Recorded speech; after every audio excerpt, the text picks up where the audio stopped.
About incisors crowding, which means how to use a rapid palatal expansion in the absence of posterior crossbite. Is this an added value? It is since 20 years that I hear this sentence. Expand the palate in order to fix the crowding, also in the cases without posterior crossbite. And I saw in the last 20 years, 100,000 of expanders placed on the upper jaw to fix the crowding. More or less they are like this. But if you use an appliance like this, with the bands on the permanent molars, you will improve the crowding a little bit, but you will not fix the problem. You will create, instead of a added value, you will have a lot of problems. A lot of problems. First of all, a buccal tip of the permanent molars. This is the side effect, for sure. For sure. And we don't want it. Then you will follow the risk of losing attachment, periodontal problems, external root resorption on the permanent molars, opening of the bite for a long time. When I open the bite with prematurities, I open the bite for 1 month.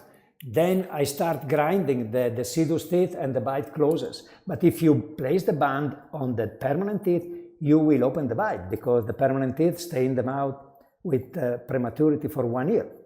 This is not acceptable, in my opinion. And then at a certain point, you arrive with the permanent molars in scissor bite because you want to expand in order to create space for the lateral incisors. But at the end, after you have tipped the permanent molars, you have created an external root resorption of the permanent molar, posterior pre-contacts and bite opening for 1 year and more. And maybe you have a scissor bite on the permanent molars. The main problem is that you didn't fix the crowding because you have to stop the expansion. Because you cannot expand and place the permanent molars in a full scissor bite. You stop the expansion and you will notice that there is no space to fix the anterior crowding. This means a lot of problems. Only because these men used the permanent molars instead of the decidus. What I want to teach you is very important, this point. Wake up, listen to me now. I want to let you realize that there are so many kids with a narrow palate, crowded incisors, no posterior crossbite, and buccally tipped permanent molars. So not only the incisors are crowded, not only the palate is narrow, in the posterior segment, the occlusion is almost correct because the permanent molars are tipped and the Wilson curve is very deep.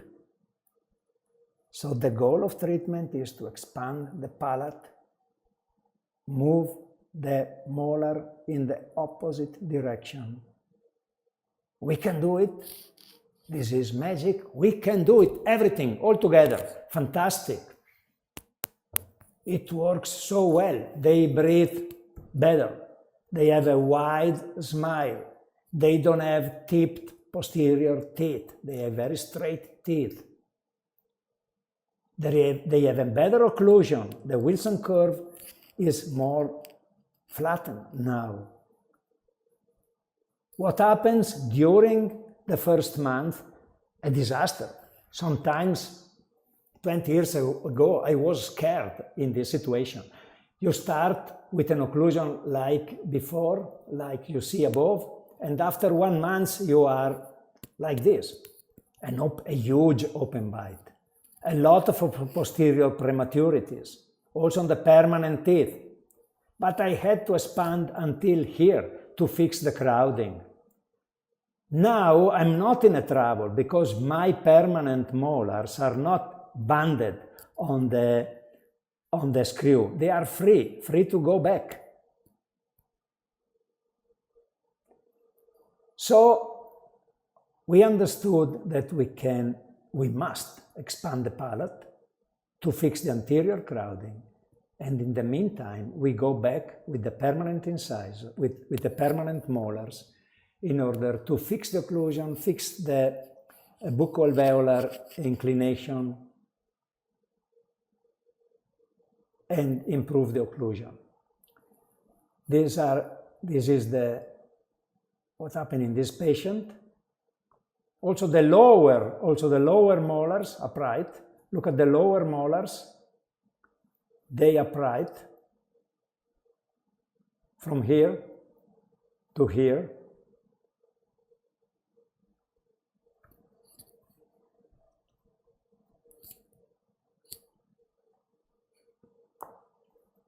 So you have a little expansion of the lower jaw. We don't care about it. Germain in 1991 published this beautiful work in order to find out what is the most effective way to gain space in the arch perimeter. What do we have to do if we want to fix a crowding? Is it useful to expand posteriorly the molars to increase the transversal width, the diameter on the molars, in order to fix a crowding? They find out that if you want to fix a crowding, expanding the molars doesn't work. You can expand the molar 1 centimeter and you gain nothing. This is the beautiful graph. If you want to increase the length of the perimeter, it means create space for the teeth, avoid extraction. If you expand the molars, let's say you expand the molars 5 millimeters, is a lot of expansion. Transversally expansion of the molar. You will gain an increase of the perimeter of 1.5 millimeters. Nothing. So if you want to improve the length of the diameter, if you want to fix the teeth, you must expand in the anterior part of the arch. You must expand the intercanine width. You must eventually procline the incisors. So if you expand canine to canine, you will fix the crowding. If you expand the molars transversally, it doesn't work. You can expand the molars also 1 centimeter. You will never be able to improve the crowding. So once again, placing the bands on the molar doesn't work. Is a lot of problems. If you expand in the anterior part of the arch, 5 millimeters, you gain 10 millimeters of space in the perimeter. 10 millimeters is a lot of space, means 1.5 tooth. Same amount of expansion, 5 millimeters. 5 millimeters in the back doesn't work. 5 millimeters in the front is magic. So, if you want, ask me. This beautiful article was published in 2016, written by Giuseppe Manti.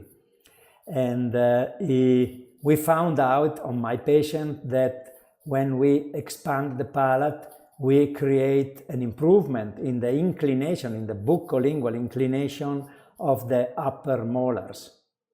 We took 35 consecutive cases without posterior crossbite, a lot of crowding in the front, so they had to activate at least 40 activation, means 10 millimeters. Class 1 molar relationship, the permanent molars fully erupted, permanent incisor, central incisor fully erupted. So no posterior crossbite, anterior crowding, erupted molars, minimum 40 activation, a lot of expansion. And we measured a lot of angles, and we found out that not only we have an orthopedic expansion, but these numbers are too many to read it to you, but there is a high significance that the tip of the permanent in molars on the palatal plane changed in a significant way. So we can improve the buccolingual inclination on the molar without touching them. So in this group of patients, the crowding of the maxillary incisors was improved, corrected in the early mixed dentition using this rapid palatal expander anchored on the deciduous teeth in the absence of the posterior crossbite. This is a very effective treatment modality, and by this way you can observe a lot of changes in the buccolingual inclination of the lower and upper molars. You have an uprighting, a buccolingual uprighting of the molars. This is evident in the literature. You know what I did in my patient? I did the same which was demonstrated happens in the normal growth. This is another beautiful article published in 2003. This is normal growth, 7 to 26 years of age. It happened the same. The roots expand much more than the crowns in the upper jaw, and in the lower jaw, the crown expands more than the root. This is normal growth. So when I expand this patient, like I showed you before, probably I don't do any expansion. I just anticipate normal growth. It is an anticipation of normal growth. Look at this beautiful girl crowding in the guide arch, in the lower arch. Does she need extraction? Not at all, because the inclination of the lower incisor is good and the amount of crowding can be fixed with leeway and normal growth. But in the upper jaw, there is a real crowding. There is also a crossbite on the upper right, on the upper left lateral incisor. So in the lower arch, leeway is sufficient, but in the upper arch, this is a real crowding. Leeway, normal growth are not sufficient. This is a real crowding. Normal growth is what was published by Tillander in 2009, means a couple of millimeters during the mixed dentition.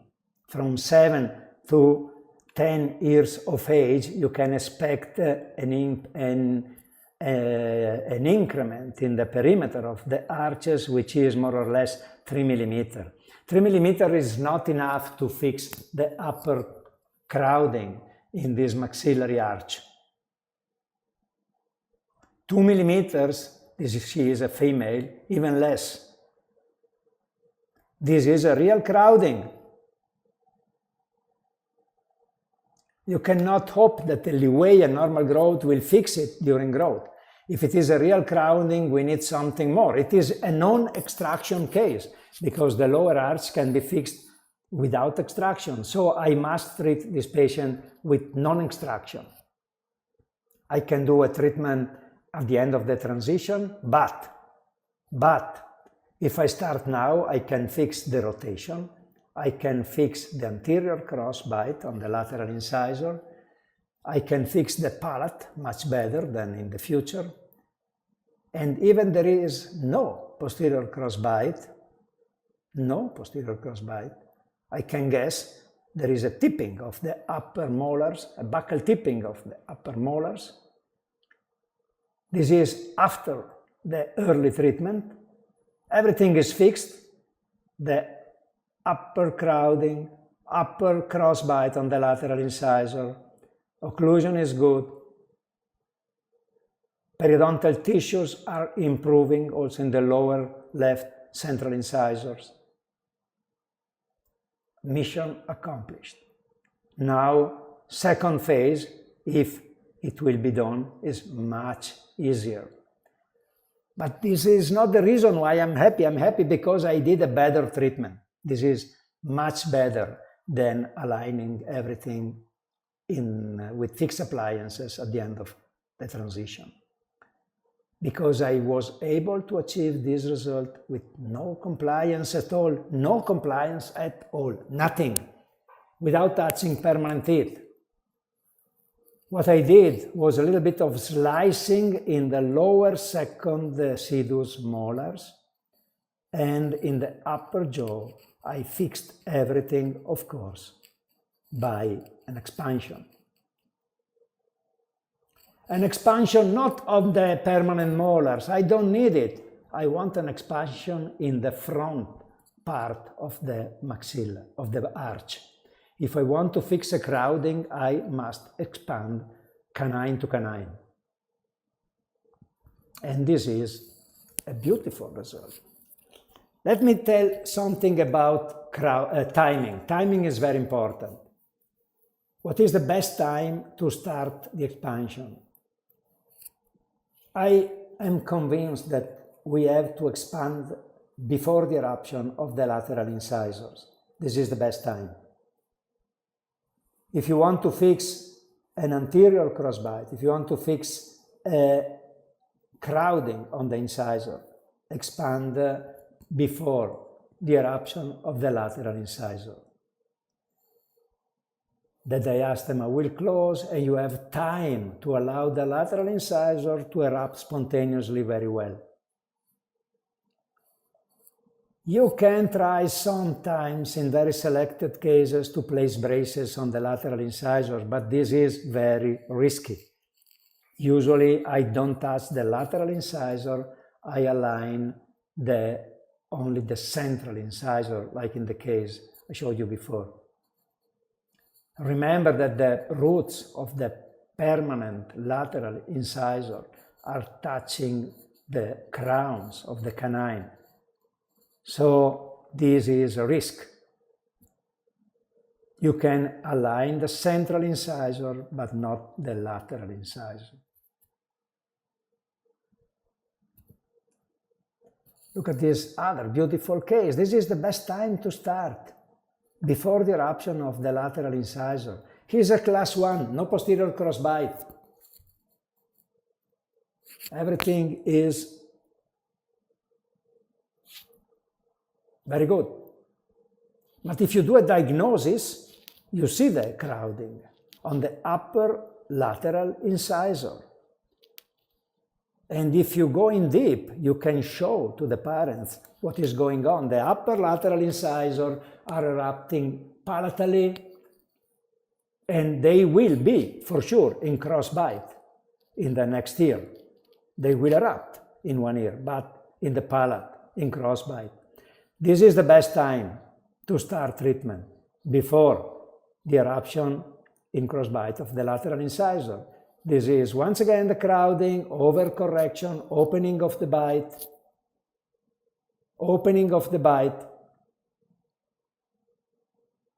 2-3 weeks after the beginning of treatment, 45 activation before stopping. And now you wait the closure, the spontaneous closure of the diastema, occlusal grinding of the deciduous molars, settling down of the permanent molars, and this is after 2 years again. The expander stayed in the mouth almost 2 years.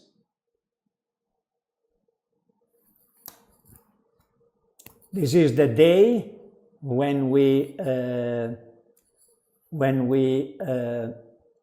removed the appliance. The cubit is normal. And look at the molars, the upper molars, the palate, the lower molars. Once again, wide palate and uprighting on the permanent molars. Occlusion more or less didn't change. From here to here, but the roots expanded much more than the crowns. Same that what happens with normal growth, not in 2 years, in 20 years. This is at the end of the transition, at the end of growth. Now he is 18. No second phase, nothing, nobody touched permanent teeth. I like it. What about a frenectomy? Do you think he needed a frenectomy? Many dentists here in Italy are cutting the frenum in the image above. I don't think it is necessary.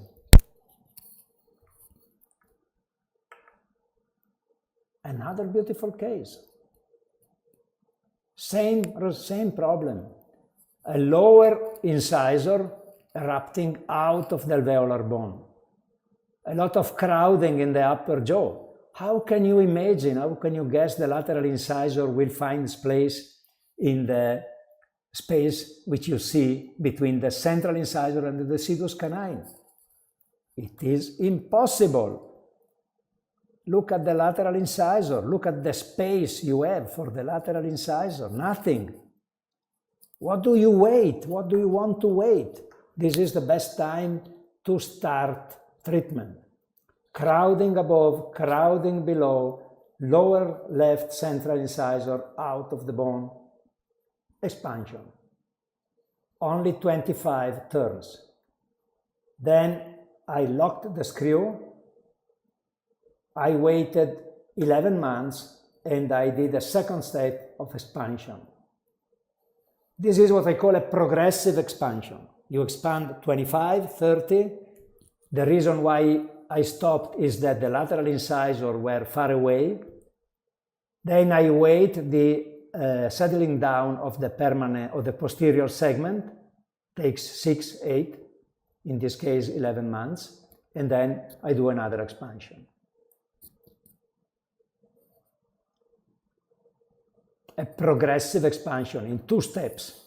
Of course, in the absence of posterior crossbite, I start once a day until the opening of the suture, usually 2 weeks, 2-3 weeks, and then we slow down to once every second day. But I need the full expansion, 13 millimeters, in order to gain space for the lateral incisor. If the screw is forward on the arch, you will be able to fix the crowding. If you expand the molars, the permanent molars, be sure that you will be never able to fix the crowding. And of course, you will create a lot of side effects behind. Look at the occlusion. No crossbite at the beginning, slight class 2, expansion. 2 years after, 2 years and a half after, end of the transition.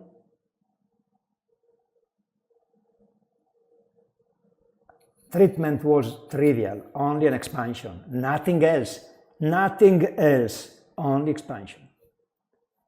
This is the way I'm sure you would like to treat your patient, your son, your daughter. Without touching permanent teeth, without cooperation, means absolutely predictable. Lower arch, look at the lower arch. It is unbelievable. Look at the lower arch.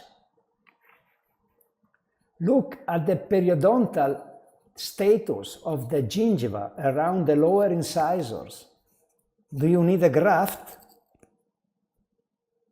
This is normal growth. This is a thin periodontal phenotype. Nevertheless, there is an improvement of the periodontal aspect of the soft tissues. But the arch form is magic, fantastic, beautiful.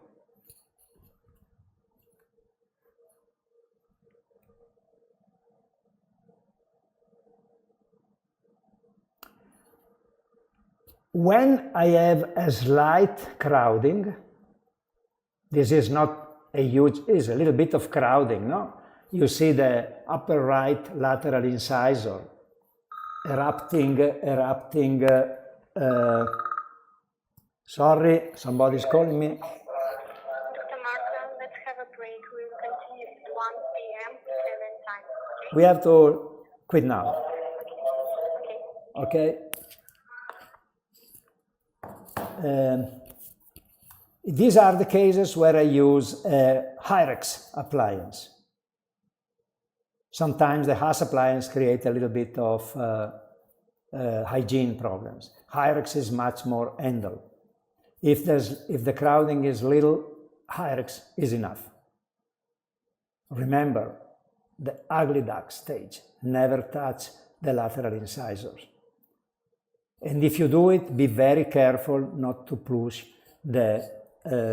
not to place the roots again, the canines. I think this is a good time to stop this part of the treatment. And this was the second session, rapid palatal expansion in the mixed dentition, how to fix the posterior crossbite, also bilaterally, the anterior crossbite, how to fix a crowding in the cases without posterior crossbite, and how, means method, how to achieve the best result. I'm sure I was able to give you some tip, some advice. I've been talking about posterior crossbite, anterior crossbite, crowding. Remember, the appliance is always the same, but you expand in two different ways. Rapidly, in the crossbite cases, you start twice a day, and then after the crossbite is self-corrected, you slow down to once a day or once every second day. If it is only a problem of crowding, you do a slow activation. You start once a day until the suture opens, 2-3 weeks, and then you slow down to one a day, one every second day, also one every third day, until you have adequate space for the incisors. My take-home message, and I want you to understand it, is that you are not expanding a palate. You are doing much more. Timing is very important, but the goal is not only to expand the palate. We want to get much more from this kind of treatments. I'm not using an expander. I'm doing an orthodontic treatment. Timing, how to use the screw, is important. Then my goal is to teach you a simple, effective, predictable method to achieve a lot more than just a palatal expansion. So after lunch, 3 o'clock for you, we will discuss the posterior unilateral crossbite, the asymmetry, and the class 2 subdivision malocclusion. So this is time to let you go to lunch and enjoy the company of your colleagues. I miss you very much. See you at 3 o'clock in a couple of hours. And whatever you have to ask, do it. I will spend a few time for the question and answer session. Bye. Have a beautiful lunch together. Bye.